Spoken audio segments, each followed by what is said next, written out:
கிறிஸ்துவுக்குள் மிகவும் பிரியமானவர்களே, கர்த்தராகிய இயேசு கிறிஸ்து நாமத்தினாலே உங்களை வாழ்த்துக்கிறேன். இன்றைக்கு நம்ம என்ன வேத வசனம் குறித்து பார்க்க போறோம்னா, ஆதியாகமம் 37:7 நாம் வயலில் அறுத்த அரிகளை கட்டிக்கொண்டிருந்தோம். அப்பொழுது என்னுடைய அரிக்கட்டு நிமிர்ந்திருந்தது, உங்கள் அரிக்கட்டுகள் என் அரிக்கட்டை சுற்றி வணங்கி நின்றது என்றாள். இந்த சம்பவம் உங்களுக்கு எல்லாருக்குமே தெரியும். யோசேப்பு கண்ட சொப்பனம். யோசேப்போட அரிக்கட்டு மட்டும் நிமிர்ந்து நின்றது. நம்முடைய வாழ்க்கையில நம்முடைய அரிக்கட்டு நிமிர்ந்து நிற்கிறேன்னா, யோசிப்பை போன்ற ஒரு சுபாவங்கள் நம்ம வாழ்க்கையில நான் காணப்படணுங்க.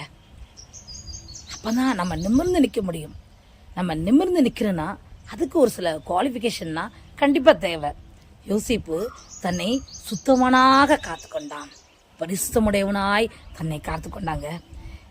அதனாலதான் அவனுக்கு எந்த சூழ்நிலையும் எப்படி ஹேண்டில் பண்ணுங்கிற ஒரு கிருபை அவனுக்குள்ள இருந்தது. தேவ பிள்ளைகளே, அப்படிப்பட்ட கிருபைகளை நம்ம பெற்றுக்கொள்ளணும். திருப்பி அவன் ஒரு காத்திருக்கிறவனாக காணப்பட்டான். அவனை ஜெயில தூக்கி போட்டாலும் 2 வருஷம் அவன் காத்திருந்தான். திருப்பி மன்னிக்கிற சுபாவம் அவனுக்குள்ள இருந்தது.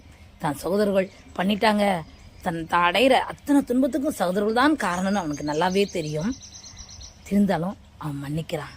திருப்பி உதவி செய்கிறவரனா காணப்பட்டான். நம்முடைய வாழ்க்கையில நம்முடைய அரிக்கட்டுக்கெல்லாம் நிமிர்ந்து நிற்கணும்னா, நம்ம தலை நிமிர்ந்து நிற்கணும்னா, இப்படிப்பட்ட சுபாவங்களாம் நம்முடைய வாழ்க்கையில காணப்படணுங்க. நம்ம வாழ்க்கையில போட்டி, பொறாமை, பழிவாங்குதல் சுபாவம் இதெல்லாம் இருக்கவே கூடாதுங்க. இந்த யோசேப்பு ஹிஸ்டரி முழுவதும் நீங்க எடுத்து பாருங்க, எந்த இடத்துலயும் அப்படிப்பட்ட ஒரு சுபாவம் இருக்கவே இருக்காது. அதனாலதான் ஊழியக்காரங்களா யோசேப்பை இயேசுவோட கம்பேர் பண்ணுவாங்க.